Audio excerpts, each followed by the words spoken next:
Namaste.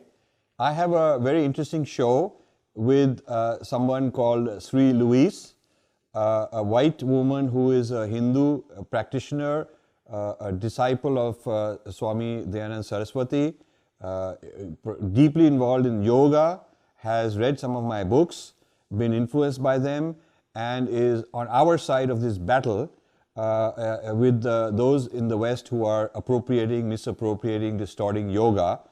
So I think it's a good idea to discuss her views. Welcome, Sri Louise. Welcome to my show. It's a delight to have you because I'm known to be very critical of Westerners who I feel are doing some wrong things to our tradition. But it's very important to point out that all Westerners aren't like that. And here is a counterexample. It's very important for our people to know about. So tell us a little bit about yourself. What's your profession? What do you do? And how did you become a Hindu or a practitioner of our tradition? Namaskaram. It's such a pleasure to be here and to speak with you on these topics. So I first traveled to India in 1998 and I met Swami Dayananda in 1999. And I've been committed to this sampradaya since that time. And I spent about 2 years in India studying particularly 1 year in the ashram with Swami Dayananda. And when I returned to the States, I had taken such a cognitive shift that it was very difficult for me to identify or resonate with what was happening with yoga in America. And that was in 2001. But it wasn't until 2012 and 13 that I actually kind of stepped forward into a larger social stratosphere where I was actually actively critiquing some of my peers. I made a proposal for a conference called Race in Yoga that has been at UC Berkeley. And the topic that I chose, the title was Lost in Translation, The Looting of Yoga. The conference was in April and I happened to be in India at the Rishikesh ashram in March and came across Invading the Sacred in the bookstore. And it was really synchronistic because it detailed so much of what I was actually dealing with my yoga peers. So that what was happening in academia that Invading the Sacred was outlining was also occurring in the yoga world at large. So that book really helped me to understand some of the implicit bias. And I was thinking about also your work and in being different and this chapter that you have on non-translatables. And one of the things from my study with Swami Dayananda was that there were often words that we would classify as non-translatable. He didn't use that word, but one of them was a word like nitya, and that not only did the West not have a word-for-word comparable, but that the concept, right, of something being sat asadyam anirvachaniyam, right, neither you could not categorize as sat or asat, was that concept was not even really in the Western, right, mind frame. So I think that that's what's so important when we talk about inside versus outside, or who's qualified to teach, who's qualified to translate, that there's so much that goes in to what one needs to understand about language, but also that the language is pointing to what I feel like there's a particular kind of worldview, and that is not translatable if you don't understand what that is, right? So you'll translate asat as illusion, and you lose the genius, right, of the relationship between Sat and Asat, the relationship between Satyam and Nitya. Hinduphobia is a term in my book. Soon after 2000, I started using it, and when you Googled Hinduphobia, the number of hits was 0. This is not existing. So, and people said, don't coin this term because you will draw attention, and we don't want to be negative. We believe in positive. We were scared. Our people were scared of even the term Hinduphobia because we thought we don't have such a problem. And so it was a lot of struggle to get people to use it, to start using it. And now, of course, when you Google Hinduphobia, you'll get a million hits, So it's taken off in the last 15 years. Well, I also just want to add that anything that I've come to understand, I think about the socio-political, even kind of colonial dynamic, and sometimes I think that like, oh, I've kind of, come across something on my own thinking. I generally find it in your books, and yeah, generally find that you were, dealing with these topics 10 or 15 years before I stumbled across them. So I did this presentation, Lost in Translation or the Looting of Yoga. And it was titled Lost in Translation precisely because there are these people who are teaching the Gita who've never studied with a qualified teacher, therefore don't really have the qualification to teach, so that the text itself gets lost in translation. And we do have a clip of that, and I wonder, maybe we can go to that clip now. Okay. And because I included your digestion theory as part of that process of unfoldment. Okay, let's see the clip. Matthew Remski is a self-described writer and teacher of Ayurveda, yoga therapy, and yoga philosophy. He also states that he teaches asana. I say self-described because if you go to his website, he does not mention a single place of study or reference a single teacher. The only mention is of Socrates, and that his approach is Socratic, a Canadian teacher who teaches 4 subject matters that are implicitly derived from Hinduism, one which has specific roots in the Atharva Veda, makes no mention of the cultural origin of his subject matter, and instead grounds him in a Greek philosopher. This is what Rajiv Malhotra describes as digestion. Something from one culture is absorbed into another culture, rendering the origin of identity invisible. What's important to note in Matthew's case is that the digestion is seemingly only partial. Matthew retains the original names of the subject matter because that is his bread and butter in a billion-dollar industry. Malhotra's U-turn theory provides us with a well-structured description on what I refer to as the looting of yoga. Malhotra outlines in 5 points how the West appropriates Indian culture, or how non-Indians relate to Indian thought. And it's important to note here that Malhotra also is very careful to distinguish that not all appropriators or non-Indians go through all of these stages, but these are all of the stages. Stage 1. There is an initial quest that can be quite devotional and serious on the part of the non-Indian. One may get initiated, immerse themselves in Indic thought, and generally enjoy the benefit of learning. In stage 2, there is a distancing and neutralization, a distancing from Indianness and a subsequent neutralization of the origin, which renders the things somewhat generic. In stage 3, the West lays claim to the origin. The previously Indian thing is no longer generic, but part of their own culture as some secular scientific idea that is now part of Western discovery. Stage 4, for me, represented a kind of negative transference and expresses active animosity. This is about individuation. You can only claim it as your own if you destroy the origin. And stage 5 describes the reimportation of the ideas to complete the colonial cycle. The Indian idea about itself is based largely on what others know about India. So, Louise, this is a very interesting kind of summarization of the U-turn theory.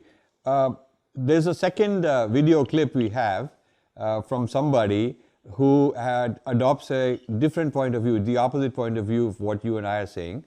Let's watch that video and then comment on it. So let's watch it. What I wanted to say was that some people lately have been asking us about the religious content of the mantra, like what religion do they belong to, and what religion do they belong to.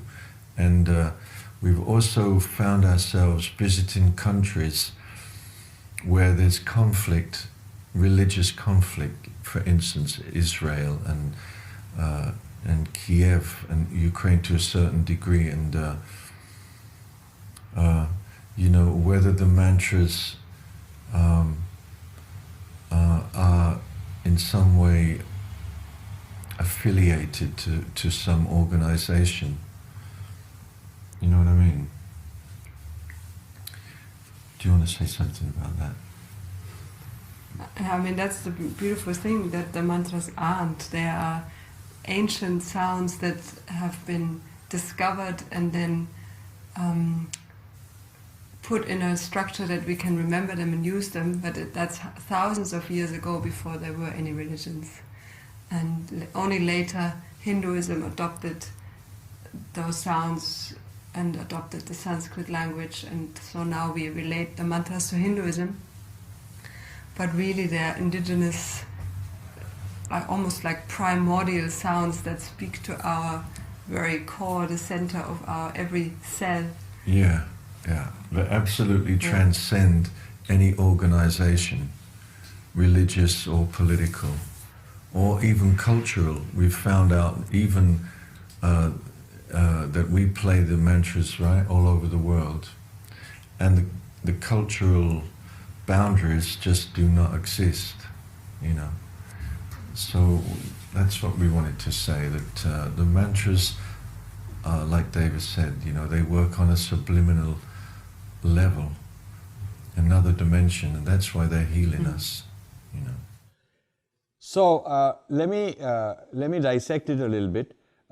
He rightfully says that religions have caused problems, but what we are talking about, Vedas, is not a religion as he understands the term. The term religion doesn't apply to the Vedic knowledge. So whatever he knows, he's gone to some countries and they have conflict of religion, maybe thinking of Middle East or wherever. That's great, but whether a mantra is compatible with the Christian idea or not is a separate issue. He doesn't address that. And then this the lady with him is utterly misinformed that these mantras were discovered a long time back, and then Hinduism comes later and appropriates it as though mantras were there by itself and not part of a system. I think to understand the fallacy of these people, which is a very common fallacy, we have to get rid of terms like religion, because we're not talking about religion, we're talking about something else. It's like asking, is tennis compatible with taking drugs? Okay, so the issue is whether taking drugs will debilitate your tennis or not. That's the issue. It's not about what you call yourself, what your identity is, what group you belong to. None of those things are relevant. So the issue really is whether mantra practice is compatible with the ideology that Christianity wants you to have. It's not about joining a group. So first, the way they frame the issue, they're very confused. Now, I want to say that the effect of a mantra on somebody's Christian faith needs to be examined, and conversely, the effect of being a Christian on the ability to really get the benefit of mantra needs to be examined. So when you look at the compatibility or lack of compatibility between X and Y, two different things, you should look in both directions. And the effect of one on the other could be positive, in which case it's helping. It could be negative, in which case it's hindering, or it could be neutral. So if somebody says, what's the effect of, what's the relationship between tennis and Christianity, I would say probably neutral. I don't think either one is affecting the other positively, and I don't think it's stopping you in a negative sense. I think you could have Christianity and tennis, and they're not going to affect each other. So if you take this kind of a framework, X can affect Y in a positive way, negative way, or be neutral, and Y can affect X also in a positive way or a negative way or neutral. So I want to analyze the relationship between mantra and Christianity using this kind of a framework. In this slide, I have shown what is the effect of mantra on Christianity, that's the top, and on this other axis on the side, what is the effect of Christianity on mantra, both you have to look at, and each of these could be positive, neutral, or negative. And the reason I put an X where it's negative is I'm claiming, and I will give you this argument now, I'm claiming that the effect is negative in both directions, which means chanting mantra properly in the Vedic way, with a Vedic worldview, is something that causes problems for people who are Orthodox Christians. In other words, there's a conflict. They may be in denial, or they may be ignorant of it. That doesn't tell you. A good theologian will be bothered, and in fact are bothered by chanting mantras. On the other direction, if you are rigid, stuck in Christian Orthodox worldview, then a person who really understands mantra will say that this is a blockage. You are not doing justice to what mantra wants. Let me give you the reasons. First, mantra would be considered a violation of Christian orthodoxy because the mantra transcends dogma and beliefs, which means your belief in the historicity. You can't be transcending with the mantra if you believe in the one Jesus Christ and this happened and there was resurrection. So the whole historical story you got to forget. As long as that historical story is stuck in your mind, which Christianity says you should never forget, as long as that is the case, you are in Nam Roop. You are in a state of Nam Roop. You are stuck with name and form, and you are at the conceptual. You are at the conceptual level. You can, and mantra wants to take you beyond the conceptual level. So it is beyond the narratives. So therefore, you'd have to transcend the entire narrative of being a Christian and all of that stuff. Second thing is that mantra leads to unity consciousness, which is a state that Christianity doesn't want. The state of unity with God is not the state that Christianity teaches. It does not teach Advaita. People are trying to, trying to make it work. And I have a lot of discussions on why that is actually not relevant, not valid. That's not a valid statement. There is no Advaita Christianity. Because if there is Advaita Christianity, you don't need Jesus, you don't need the history of Jesus. You can do the mantra and the meditation, and you can achieve the Aham Brahmasmi kind of Aham Yahweh. You could say Aham Yahweh, Aham Theo, all of that. And you don't need this middle guy. In the historicity of Jesus goes away, the church becomes irrelevant. So Christianity won't accept that. And Christianity has always had a problem. Otherwise, when they came to India, they would have said, these are such wonderful people practicing the same things that we agree with. So why would they want to have an obsession to convert them and all that? Okay, so that's the second issue. Third is that Bible actually considers silence to be very dangerous. It's a satanic thing. You're supposed to fill, in prayer, you're supposed to be filled with positive things. You don't, an empty mind is the devil's workshop.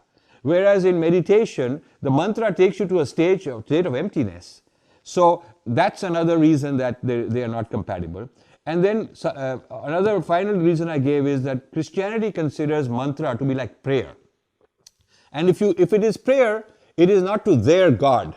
It is to some false God. It is to some pagan god. It is to some god that they have rejected in paganism. When they took over paganism in Europe, the whole idea was to get rid of people worshipping false gods because the church could not establish its authority as long as people were worshipping those so-called false gods. So after 1.5, 2,000 years of persecution of the pagans, now they come to India and they discover those guys have got their own deities, and it's bad news. So so Christianity is not going to accept mantra if you are a properly informed Christian. If you are into pop culture, anything goes, and you are deluded or drugged or whatever, you can accept anything. But a serious Christian theologian will agree with my analysis that the Vedic mantras cause problems. In the reverse direction, let's look at what if an orthodox belief in Christian doctrine does to your practice of mantra. And here, the orthodox belief is called the Nicene Creed. The Nicene Creed is a narrative, a historical narrative of what happened. Adam and Eve committed original sin. God told them eternal damnation. And Jesus has to come to rescue people. And Jesus, his resurrection, his crucifixion and resurrection is necessary in order for the saving to be possible. So all this is to be in your mind. You recite it all the time in church, the Nicene Creed.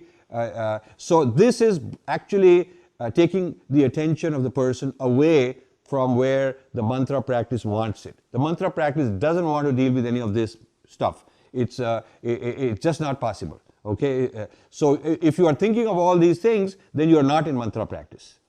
So mantra is beyond concepts. It's a vibration. It's not conceptual level. So thinking of all these stories and all that is just not what mantra is, because mantra is not prayer.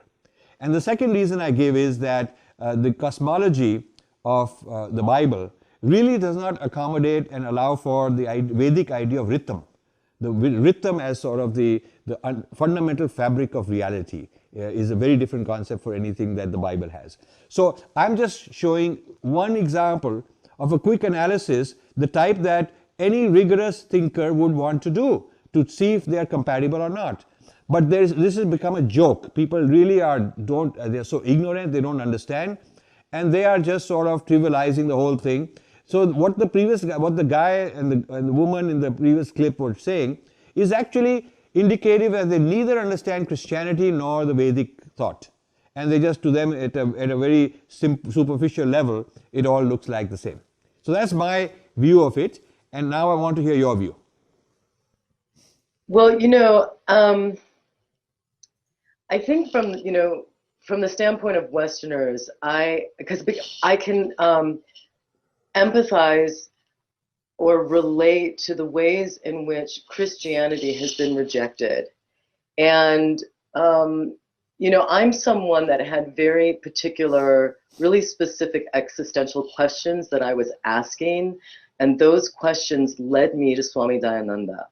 And because Swami Dayananda had a teaching methodology, right, he could bring the answers to those questions alive for me in a way that has kept me, right, committed to the Sampradaya for a long time. But I also credit Swami Dayananda with teaching me how to think. I didn't go to college and I'm not an academic.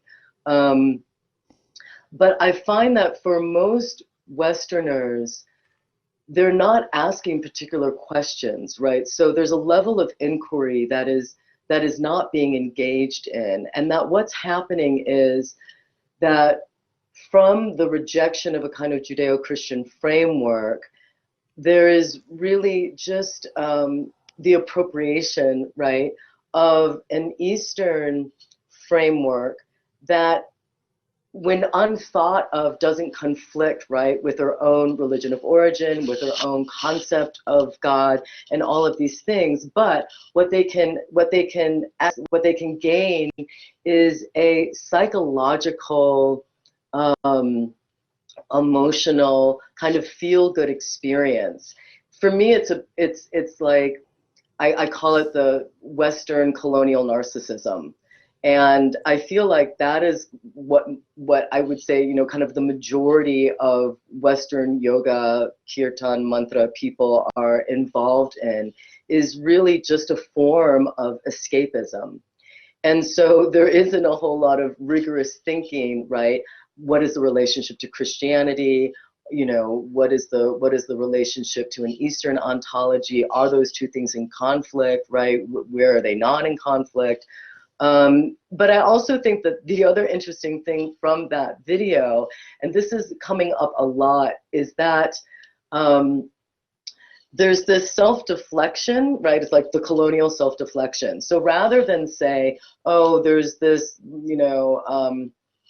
like, how do I say this? The colonial deflection is that I am not the problem. The problem, right? So there is no Western appropriation. The problem is Hindu appropriation, right?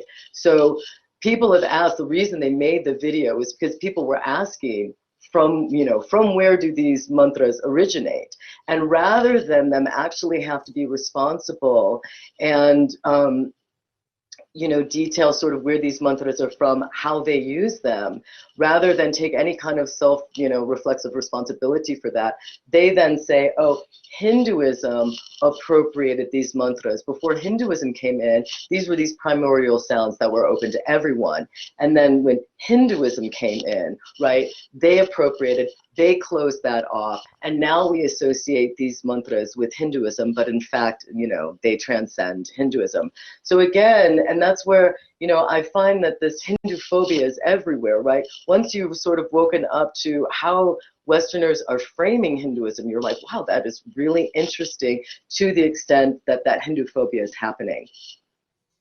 So, yeah, I think we should not be stuck in a certain vocabulary that they have defined the problem in. They have defined the problem that there is religion conflict, Hinduism is a religion, all religions came later. Before that, there was all this primordial stuff. We should reject this vocabulary. We should say, forget the definition of religion. We are not a religion anyway. It's like the laws of gravitation are not a religion.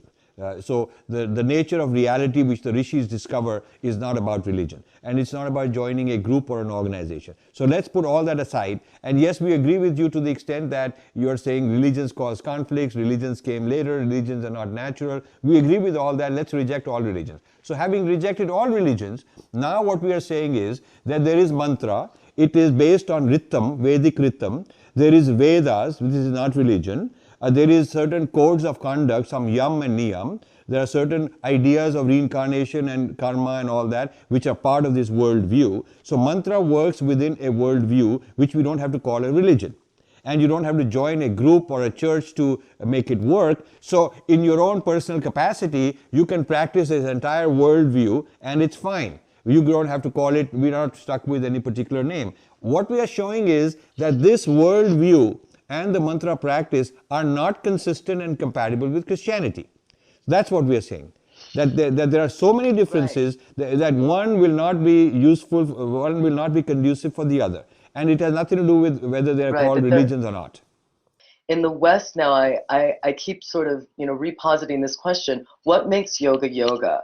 So what is it that we do in the West that we call yoga that gives meaning to what it is that we're doing? So, and again, I think that's the thing, that if you're not looking for meaning, but you're just looking for a resolution to your psycho-emotional tension, right, then you can just have a mantra that is dislocated from the worldview that makes it meaningful. So that's why, for me, it always comes back to, I'm asking particular questions. They're existential questions. And so if I remain in a Christian worldview, I am always separate from the thing or the one that I seek. And so as I try to resolve, right, the question, as I try to resolve this nama rupa into the nature of that, I can't resolve that through Christianity, which is why for me, as a Christian, baptized Catholic Westerner, I in a sense rejected my religion of origin and sought another understanding. And and so for me, I want to retain what makes the practices that I do, that I call yoga, meaningful. And in order to make them meaningful, I have to be able to resolve them in a Vedic worldview. So I think an important perspective that came up today is the point you made about Westerners who do this mishmash are at the psychological level, emotional level. They're not serious intellectuals. Mm-hmm. They're not at the philosophical level. No. Because they don't understand what the implications of what they're doing. So, a lot of them will say, okay, I believe in reincarnation. I'm a Christian. But then if you believe in reincarnation, then there is no heaven, hell that you're going to end up with, and there cannot be eternal damnation. I mean, the word eternal means that you're there forever. And if there's no eternal damnation, you've not only voided the Bible, but there is no need to get saved. What are you getting saved from? Okay, so if there is no original sin, you don't need to be worried. You just need, then you become a Hindu. You just don't know it, but, so they're all confused. And I'm not concerned if Christians are confused. I'm concerned when that echoes back to Hindus who get confused as a result. And because of the power of the West, and the Hindus want to imitate what comes from the West, all this confused mishmash has affected a lot of our Hindu gurus. A lot of the Hindu gurus started talking about all this stuff being same and so on. So that's what I'm concerned about, is the mess in the minds of our own people, of our own Hindu people. The positioning of yoga in a lot of my works, you've read Being Different also, and the U-turn, it goes through being, stage 2 is, it is despiritualized. Stage 3, it is now being digested into the West. Stage 4 is when it, when it becomes Hinduphobic, you reject. We could almost put numbers 2, 3, 4 on those. Then 5 is it's a commodity, it's become commodified, and Indians also take that. Give me your view on these as you experience these stages. I think I would renumber them. So what my experience has been with yoga in the West is that the first sort of the first kind of I don't know, part in this process was that it became commodified. And once you brought commodification into the picture, then you have a market that decides, right, what the identity of yoga is, rather than the identity of yoga being something that, right, has that yoga has its own subjectivity. And so, and then there's all these ways in which you have to sustain that commodification. And so, you know, you have to be popular, and the way that you are popular is that you are non-confrontational. So then you can have a kind of universality, right? And you make it that it's available, right, to all, and you know, all benefit and all of these things, when in fact that may not be true, and we can't even really have critical dialogues or conversations around that. And so that once it was commodified, then we saw that there was a despiritualization. But here I'll tell you, the practice. In the U-turn work I did was based on looking at stage one, which was in the 60s, 50s and 60s, when a lot of Westerners adopted spiritualized, Hinduized, Hindu Right. yoga. So the despiritualization and commodification are together. Because a lot of them said, you know, my book agent says, remove this Hindu stuff and I can sell more. A lot of them said that the Western audiences, they can make a bigger business out of it. They'll have more people buying it if they don't think that they're being taught Hinduism. So the commodification as a business opportunity, as an ego opportunity, went hand in hand with despiritualizing, de-Hinduizing. I would say in my I've called it de-Hinduizing, because de-Hinduizing allows them to increase the market reach, the market share. Exactly. Yeah. So exactly. That's what the stage two is, and it's not necessarily that the digestion is into science. It can also be into Christianity. There is a digestion of all these ideas into Christianity. There's also digestion of all these ideas into Judaism, and then there's digestion into psychology, cognitive science, health, and all that stuff. Exactly. Yeah. Exactly. And so it's also, that's why I say that, you know, having an image of yoga from its own standpoint. So what is yoga? What is, you know, the subjectivity of yoga? Because the way in which it's been now digested into all of these, you know, various kinds of sciences, whether it's psychology or even sort of biology now, right? So we have a lot of body workers, anatomists, right? And this was some of what I wrote about in Darth Yoga Becky and Hinduphobia, is a way in which there's an appropriation, or there's almost an authority. So because yoga in the West is really synonymous with asana, then people who didn't necessarily have any relationship to yoga, India, Hinduism, right, but they had a background in anatomy, were able to assert a kind of authority in the asana, you know, market. So it's very interesting to kind of see what the different trends are and who is in a position of authority, right? And a lot of that is kind of, you know, an educational authority. And right now, I would say most of those people in the West have nothing to do really with yoga. You know, they're working with posture and Western science, but Eastern science, right? So the esoterics of Eastern science is unknown and not really sought out anymore, where it used to be, right? The 60s, right? There was a completely different relationship and interest. And so, yeah, so I see the last one as really being this Hinduphobia. And the Hinduphobia is the way in which you, you know, and in Lost in Translation, you know, I talk about it, that kind of negative, you know, transference. It's the way in which you really individuate, right? And then once that individuation is complete, you are able to fully own and benefit through the commodification process of that thing. Yeah, so distancing from the source, finding it inferior, either it's evil and bad for you, or it is not as good as the new version, is the ego's excuse for digestion.